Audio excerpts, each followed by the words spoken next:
함께 볼 하나님 말씀은 사무엘상 19장 8절에서 17절 말씀입니다.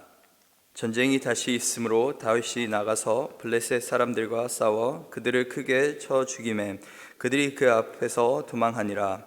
사울이 손에 단창을 가지고 그의 집에 앉았을 때에 여호와께서 부리시는 악령이 사울에게 접하였으므로 다윗이 손으로 수금을 탈 때에 사울이 단창으로 다윗을 벽에 박으려 하였으나 그는 사울의 앞을 피하고 사울의 창은 벽을 박힌지라.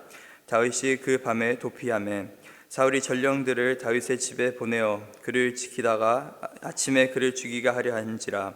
다윗의 아내 미갈이 다윗에게 말하여 이르되 당신이 이 밤에 당신의 생명을 구하지 아니하면 내일에는 죽임을 당하리라 하고, 미갈이 다윗을 창에서 달아내리매 그가 피하여 도망하니라.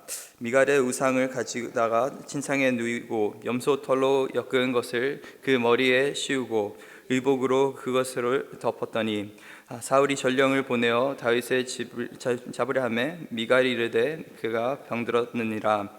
사울이 또 전령을 보내어 다윗을 보라 하며 이르되 그들이 침상째 내게로 들고 오라. 내가 그를 죽이리라. 전령들이 들어가 본즉 침상에는 우상이 있고 염소 털로 엮은 것이 그 머리에 있었더라.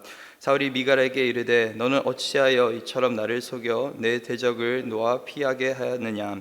미갈이 사울에게 대답하되 그가 내게 이르기를 나를 놓아 가게 하라. 어찌하여 나로 너를 죽이게 하겠나이까 하더이다 하니라. 아멘. 네, 계속해서 이 사울 왕 또 다윗의 이야기를 살펴보고 있습니다. 오늘 본문은 크게 두 가지로 나뉘어지는데, 첫 번째 부분은 점점 타락해가고 있는 사울 왕의 그 모습이 보이고, 또 두 번째로는 피하고 있는, 계속적으로 피해 다니고 있는 그런 다윗의 모습이 보입니다. 사울이 앞선 본문에서 이 요나단의 말을 듣고 약속한 것이 있었죠. 다윗이 당신에게 아무런 잘못도 하지 않았습니다. 아버지께 오히려 득이 될 사람이고, 그 때문에 우리가 구원을 받았고, 이 블레셋으로부터 여러 가지 설득 후에 이제 사울이 결정 내렸던 것이, 내가 여호와의 살아계심을 두고 맹세하노니 그가 죽임을 당하지 아니하리라 라고, 그렇게 이 요나단에게 또 하나님 앞에 사울 왕이 그렇게 맹세를 했습니다. 그게 어제 본문 6절에 이제 나와 있던 내용이었는데, 그런데 불과 몇 구절 후에 저희가 보게 되는 것은 또다시 사울은 다윗을 죽이려고 하는 것을 볼 수가 있습니다. 자신의 맹세를 기억하지 못한 채 다시 한번 그 시기와 질투가 넘치는 그 마음 가운데 오늘 본문 9절에 보니까 하나님이 부리시는 악령, 하나님이 악을 창조하시는 것이 아니라 이 악한 영을 허락하시는 것이죠. 하나님께서 부리시는 그 악령이 사울에게 접하였으므로 다윗이 손으로 수금을 탈 때 사울이 단창으로 다윗을 벽에 박으려고 하였으나 그는 사울의 앞을 피하고 사울의 창은 벽에 박힌지라. 다윗이 그 밤에 도피하매 라고 성경이 기록하고 있습니다. 정말 사울 왕은 다윗을 또 한 번 죽이려고 했던 것이었고, 다윗은 자기의 목숨을 구하기 위해서 다시 한번 피하게 됩니다. 너무나 익숙한 장면이죠. 앞서 이런 장면이 한 번 벌써 있었습니다. 그래서 이제는 다윗은 그냥 피하는 데는 선수가 되어 있는 것처럼 보입니다. 또다시 이 수금을 연주하는데 정말 집중해서 악기를 연주해야 되는 그 상황 속에서 다윗이 무언가를 감지하고 날아오는 그 사울의 창을 피하는 그 모습이 참 어떻게 보면 대단해 보이기도 하고 안쓰러워 보이기도 합니다. 도대체 얼마나 피해 다녀야 되는 것인지도 저희가 생각해 볼 수가 있는데, 그런데 여기서 중요하게 우리가 생각해야 되는 것은 바로 이것입니다. 죄라고 하는 그 문제는 절대로 사람의 의지만 가지고는 해결할 수 없다라는 것입니다. 사울은 계속해서 맹세를 합니다. 약속을 합니다. 내가 다윗을 해하지 않을 것이야. 이것이 잘못됐다라는 그 사실 또한 인정을 하고 있습니다. 그렇기 때문에 요나단에게 그렇게 고백을 했던 것이었죠. 하나님의 이름으로 내가 맹세하니 내가 다윗을 해하지 않겠다. 나름대로 자신 안에는 그런 의지가 있었고, 이제는 더 이상 내가 이런 나쁜 짓을 하지 않겠다 라고 다짐도 있었습니다. 그런데 그 다짐은 여지없이 무너지게 되는 것을 오늘 본문에서 볼 수가 있습니다. 저희가 신앙생활을 하다 보면은 특히 이런 잘못된 길로 갔을 때, 잘못된 결정들을 했을 때 내가 죄 가운데 살아가고 있을 때 가장 먼저 하는 것 중 하나가 뭐냐면 다짐입니다. 내가 앞으로 이렇게 하지 않을 것이야. 내가 앞으로 이런 참 악한 일들은 하지 않을 거야. 정직하게 살 거야. 나는 하나님 보시기에 선하게 살 거야. 계속적으로 다짐하는 우리 자신의 모습들을 보게 되는데, 그 다짐이 여러분 얼마나 오랫동안 지속이 됩니까? 많은 경우 새해에 저희가 새로운 다짐들을 하게 되죠. 특히 하나님과 더욱더 교제하기 위해서 말씀 앞에 내가 엎드리고 새벽 기도를 더욱더 열심히 나오고, 아니면 또 가정 예배를 더욱더 열심히 하고, 다짐을 끝없이 저희가 합니다. 그런데 그런 다짐, 인간의 다짐들은 절대로 죄의 문제를 해결할 수 없다라는 것이 바로 오늘 본문이 주는 메시지입니다. 죄의 문제는 인간의 다짐으로 이기는 것이 아니라 철저하게 하나님의 그 임재와 은혜 속에서 이기는 줄 믿습니다. 사울에게는 다짐이 있었지만은 회개는 없었습니다. 이렇게 하지 말아야지라는 후회는 있었지만은 하나님께 돌아가는 그런 회심은 없었던 것이었습니다. 그래서 사울의 인생 가운데 진정한 변화가 오지 않았던 것이었죠. 우리 인생도 마찬가지입니다. 잘못된 것들을 인지하는 것도 굉장히 중요하지만은 잘못을 인지했을 때 다시 하나님께로 나아가고 하나님 앞에 엎드리고, 하나님, 내가 잘못했습니다. 내가 어쩔 수 없는 죄인입니다. 정말 죽을 수밖에 없는 그런 사람인데 하나님 한 번만 살려주십시오. 나를 회복시켜 주시옵소서. 이것이 굉장히 대조되는 모습이 누구냐면은 다윗이 범죄했을 때 어떻게 했습니까? 그는 단순하게 다짐을 했던 것이 아니라 하나님 앞에 나가서 진정하게 회개했던 모습을 시편 51편에서 우리가 볼 수가 있습니다. 하나님 앞에 자신의 잘못을 고하면서, 하나님, 그렇지만은 하나님의 영만큼은 나에게서 떠나지 않게 주님 도와주시옵소서. 내가 하나님과의 그 관계가 단절되는 것만큼은 그것만은 내가 허락할 수가 없습니다. 나를 불쌍히 여겨주시고 다시 한번 정말 나를 떠나지 마시고 나를 회복시켜 주시옵소서. 그는 철저하게 하나님의 은혜의 그 발 밑에 자신의 삶을 던졌던 사람이었습니다. 사울은 그와 반대로 자기의 잘못을 인지했지만은 끊임없이 이 죄의 문제를 자신의 능력으로만 해결하려고 하는 그것을 볼 수가 있습니다. 그렇기 때문에 아무리 노력해도, 아무리 열심을 가지고 해도 자신의 마음이 변하지 않은 것입니다. 이것이 단순하게 하나님께서 악한 영을 허락하셔서 사울이 악령에 사로잡혀서 하는 행동이 아니라 이미 사울 마음에는 넘치는 시기와 질투와 화가 있기 때문에 어떻게 보면 이렇게 사울의 삶 가운데 이런 악한 역사가 일어나는 것이죠.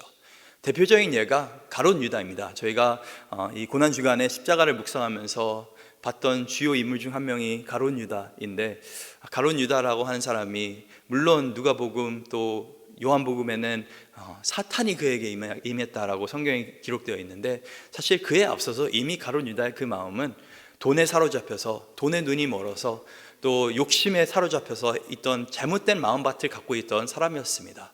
잘못된 마음밭에 악령이 임하게 되는 것입니다. 거룩한 그 마음 속에, 깨끗한 마음 가운데 어떻게 악한 것이 틈타겠습니까? 그래서 어떤 사람들은 이 본문을 보면서, 오늘 본문을 보면서 참 사울이 어쩔 수 없이 죄를 범한 거야 라고 생각하실 수도 있는데, 절대로 그렇지 않습니다. 하나님께서는 끊임없이 사울에게 기회를 주고 있는데, 사울은 여전히 자신의 힘으로 이 문제를 해결하려고 하고 있고, 또 죄의 문제가 다뤄지지 않으니까 계속적으로 죄 앞에 넘어지고 더 크게 타락하고 있는 것을 볼 수가 있습니다. 그런 다음에 오늘 본문에 등장하는 것이 이 미갈이라는 인물입니다. 사실 이쯤에서 여러 번 창도 던져봤고 또 다윗을 죽이려고 해봤으면은 안 된다는 것을 깨달을 법도 한데, 여기서 좀 돌이켜야 되는데 사울은 끝까지 가보자 라는 생각으로 다시 한번 다윗을 잡으려고 노력하는데, 그 가운데서 마주하게 되는 인물이 바로 이 미갈이라고 하는 인물입니다. 미갈은 다윗의 아내이자 사울의 딸입니다. 맏딸은 아니고 그래도 사울이 다윗에게 허락한 그런 자신의 귀한 딸이었습니다. 그런데 이 사울이 자신의 딸을 허락하는 그 내용이 이 앞서 사무엘상 18장에 나와 있는데, 정말 다윗이 예뻐서, 다윗이 기특해서 다윗을 사위 삼고 싶어서 허락한 것이 아니었죠. 사무엘상 18장 21장에 보면은 이렇게 기록되어 있습니다. 스스로 이르되 내가 딸을 그에게 주어서 그에게 올무가 되게 하고 블레셋 사람들의 손으로 그를 치게 하리라 라고 이 사울 왕이 스스로 그렇게 생각하는 것을 볼 수가 있습니다. 원래 약속했던 첫째 딸은 허락하지 않고 그나마 허락한 것이 두 번째 딸인데 그것도 좋은 마음으로 준 것이 아니라 이 딸이 다윗에게 올무가 되게 하기 위해서 줬다라고 성경이 기록하고 있습니다. 그리고 블레셋 사람들의 손에 다윗이 죽게 하게끔 하기 위해서 이렇게 허락했다라고 되어 있는데, 왜냐하면 이 과정 속에서 사울 왕이 다윗에게 무엇을 요구합니까? 다윗이 사울에게 저는 이 딸을 받을 어떤 위치도 어떤 업적도 없습니다. 나는 이건 과분합니다 라고 그렇게 고백을 하는데, 사울 왕이 그렇다고 한다면은 너가 나 대신해서 가서 블레셋과 싸워라 라고 그렇게 부탁을 하죠. 다윗에게 전쟁터에 나가는데 사울은 당연히 이번에는 1대1이 아닌 여러 명과 싸우는 거기 때문에 다윗이 죽겠지라는 생각으로 다윗을 보내는데 여전히 다윗은 승리를 하게 됩니다. 하나님께서 함께 하심으로 승리하게 되는 것을 보게 됩니다. 그래서 18장 25절에 보니까 사울이 이르되 너희는 다윗에게 이같이 말하기를 왕이 아무것도 원하지 아니하나 다만 왕의 원수의 보복을 위하여 블레셋 사람들의 표피 100개를 원하시나이다 하라 하였으니 이는 사울의 생각에 다윗을 블레셋 사람들의 손에 죽게 하리라 라고 성경에 기록했습니다. 근데 그 계획이 실패하는 것을 보게 됩니다. 그렇게 얻게 된 아내입니다. 이 미갈이라고 하는 사람은 그렇게 대단한 인물은 아닙니다. 사울 왕이 좋지 않은 마음에서 허락한 인물이고, 또 오늘 본문에 보면은 집안에 우상이 있었던 것도 알 수가 있습니다. 그렇게 완전히 신실한 그런 여인은 아니지만은 그래도 다윗을 살리기 위해서 열심히 노력한 그런 미갈의 모습을 볼 수가 있습니다. 그 이유 중에 하나가 아마도 미갈이 진짜 다윗을 사랑했기 때문에 그런 줄 믿습니다. 이제 18장 28절에 보면은 사울의 딸 미갈이 그를 사랑함으로라고 되어 있고, 또 오늘 본문에도 그 사랑의 모습이 등장하게 됩니다. 또 오늘 본문 10절에 보니까 사울이 단창으로 다윗을 죽이려고 할 때 이제 다윗이 그 밤에 도피하매, 그 다음에 12절에 보니까 또 미갈의 다윗을 창에서 내려서 그가 피하여 도망하니, 또 18절에 보니까 내일 또 도피하게 됩니다. 계속적으로 도피하는 인생을 다윗이 살고 있습니다. 이런 가운데 다윗을 도와준 인물이 미갈인데, 이것이 왜 대단하냐면은 재미있는 것은 사울은 계속적으로 다윗을 해하려고 하고 있는데 다윗을 돕고 있는 그 인물들이 다 누구입니까? 오히려 사울의 가족입니다. 요나단이 어제 본문에서 다윗을 도왔고, 오늘 본문에서는 미갈이 다윗을 돕는 것을 볼 수가 있습니다. 사울 왕의 그 악행을 자녀들 또한 이것이 잘못됐다라는 것을 알 수가 있다라는 것이죠. 누가 봐도 이것은 잘못된 것이었습니다. 사실 가족이라고 한다면은 어느 정도 가족 특히 아버지라고 한다면은 그 아버지의 잘못을 감쌀 법도 하고, 또 어느 정도 그냥 대충 넘어갈 법도 한데, 그 정도로 이 사울 왕의 이 악행이 너무나 뻔했다라는 것이죠. 요나단의 눈에도 미갈의 눈에도 이것은 잘못된 일이라는 것을 알 수가 있습니다. 누가 봐도 이건 잘못된 일인데 사울 자신만 이것이 잘못됐다라는 것을 깨닫지 못하고 있습니다. 그래서 전령을 보내서 다윗 집에서 다윗을 체포하기 위해서, 아니 죽이기 위해서, 그를 해하기 위해서 그렇게 사람들을 보냅니다. 이것을 눈치채고 아내 미갈이 다윗에게 이제 당신의 목숨이 위험하니 당신은 피하십시오 하고 그렇게 말을 해줍니다. 여기서 저희가 깨닫게 되는 것은 남편은 아내 말을 들으면 산다라는 중요한 교훈을 저희가 깨닫게 됩니다.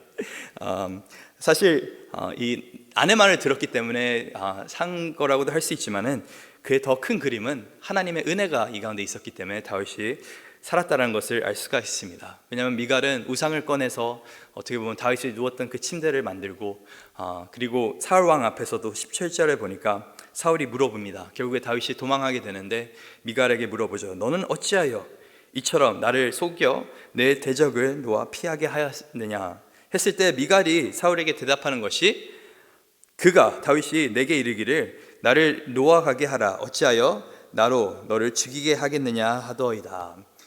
무슨 말입니까? 아버지 다윗이 저를 협박했습니다. 저를 죽인다고 해서 제가 놓아준 것뿐입니다. 그래서 미갈이 결국에 그렇게 신실한 여인이 아니라는 것을 저희가 깨닫게 됩니다. 근데 이 가운데서도 왜 다윗이 살 수가 있었습니까? 신실하지 않은 여인이 현명한 선택을 해서가 아니라 하나님의 은혜가 이런 모든 것을 주관하고 있기 때문에 다윗은 살 수밖에 없었다는 것을 볼 수가 있습니다. 미갈이 정말 괜찮은 여자고 이렇게 다윗을 살려준 거라면 미갈에게 공이 가겠죠. 하지만은 정말 신실하지 못한 삶을 살고 있는데도 미갈이 정말 자신이 다윗을 사랑하는 그 마음 하나 때문에 어떻게 보면 이런 일을 한 것인데, 그것조차도 하나님께서 쓰시고 사용하셔서 결국에는 다윗을 살리시는데, 내일 본문에 다윗이 어디까지 피하게 되냐면은 이 사무엘에게까지 피하는 모습, 결국에는 하나님의 그 임재 안에 피하는 모습을 보게 되는 것입니다. 그래서 다윗이 피하는데 결국에 어디로 피하게 됩니까? 하나님께로 피하는 것을 볼 수가 있습니다. 이 본문을 통해서 저희가 사울 왕의 악행 그리고 다윗의 피하는 그 모습들을 보면서 한 가지 생각해 볼 것이 바로 하나님의 주권입니다. 하나님의 주권 아래서 다윗은 기름 부음 받은 사람이었습니다. 왕으로, 다음 왕이 될 자로 선택받았던 사람이었습니다. 하나님의 주권 아래서 다윗은 골리앗과 맞서 싸웠고, 결국에 다윗이 한 것은 하나님의 그 말씀에 따라서, 하나님의 인도하심에 따라서 여기까지 왔는데, 근데 중요한 것은 하나님의 주권 아래 사는 그 인생이 결국에 쉬운 인생이 아니라는 것을 오늘 본문을 통해서 보게 됩니다. 많은 고난이 있고 어려움들이 있습니다. 많은 경우 저희가 인생 속에서 하나님의 주권 안에 내가 살고 있기 때문에 내 인생은 쉬울 거야, 일이 잘 풀려야 될 거야 라고 생각하는 경우가 있는데, 다윗이 아무리 신실하게 하나님을 섬긴다 하더라도 사울 같은 존재들이기 때문에 다윗의 인생 가운데는 고난이 오게 되는 것입니다. 하나님의 주권 아래 있는 그 인생이 결코 쉬운 인생이 아니라는 것은 신약 성경에서도 제자들의 삶을 보더라도 그것을 알 수가 있습니다. 그렇기 때문에 인생의 어려움 속에서 우리가 혼란스러울 때가 있는데, 그럴 때마다 반드시 기억해야 되는 것은 내 인생 가운데 어려운 문제가 있다고 해서 하나님께서 내 삶에 개입하지 않고 있는 게 아니라는 것을 반드시 기억하시기 바랍니다. 어려움이 있다 하더라도 하나님께 피해야 되지 하나님을 원망하면서 사는 것이 아니라는 것입니다. 어려움을 허락하신 분은 우리에게 피하실 길도 허락하신다는 것을 기억하시길 바랍니다. 그런데 또 중요한 것은 하나님의 주권 속에서 살고 있는 다윗은 행동을 했다라는 것입니다. 피했다라는 것입니다. 많은 분들이 나는 하나님의 주권을 인정해 하면서 그렇기 때문에 나는 아무것도 안 해도 돼 라고 말하는 분들이 있습니다. 하나님의 주권 아래서 언젠가는 내 가족이, 내 자녀가 구원을 받겠지 하면서 한 번도 복음을 절시하지 않고 전도하지 않은 분들이 있습니다. 하나님의 주권 안에서 언젠가는 하나님께서 나를 회복시키고 돌이키게 하시겠지, 그때 나는 교회 생활 열심히 하면 되는 것이고 신앙생활 열심히 하면 되는 것이고 하나님 앞에 거룩한 삶을 살면 되는 것이야 하면서 말씀 안에 자신의 삶을 비춰보지도 않고 기도의 자리에 나오지도 않고 하는 사람들이 있습니다. 그것은 하나님의 주권을 잘못 인정하고 있는 것이죠. 하나님의 주권을 인정하는 사람들은 어떤 상황 속에서도 하나님의 말씀을 붙잡고 하나님을 구하는 삶을 살게 되는 것입니다. 그냥 하나님 책임져 주십시오 하고 손을 내놓고 사는 사람들이 아니라, 하나님 책임져 주십시오 하지만 나에게 명령하여 주시옵소서, 나에게 허락하시는 그 길들을 볼 수 있게 하여 주시옵소서. 다윗은 이 상황 속에서 이 길이 하나님께서 미갈을 통해서 허락하신 이 길이 맞는 길이라는 확신이 있었기 때문에 피했던 것이었습니다. 단순하게 정말 죽기 싫어서 피한 것이 아니라 정말 이 길이 하나님께서 허락하신 길이라고 생각했기 때문에 그 길을 따라가게 된 것이죠. 예수님의 경우에는 어떻습니까? 예수님의 경우에는 피할 길을 허락하신 것이 아니라 하나님께서는 십자가의 길을 허락하셨습니다. 피하는 것이 꼭 답은 아니고 또 피하지 않는 것이 꼭 답이라고 할 수도 없습니다. 그때 피하는 게 답이 될 때도 있고 피하지 않는 것이 답이 될 때가 있는데, 그 주권 아래서 우리가 분별해야 되는 것은 하나님의 뜻이 무엇인지를 분별해야 되는 줄 믿습니다.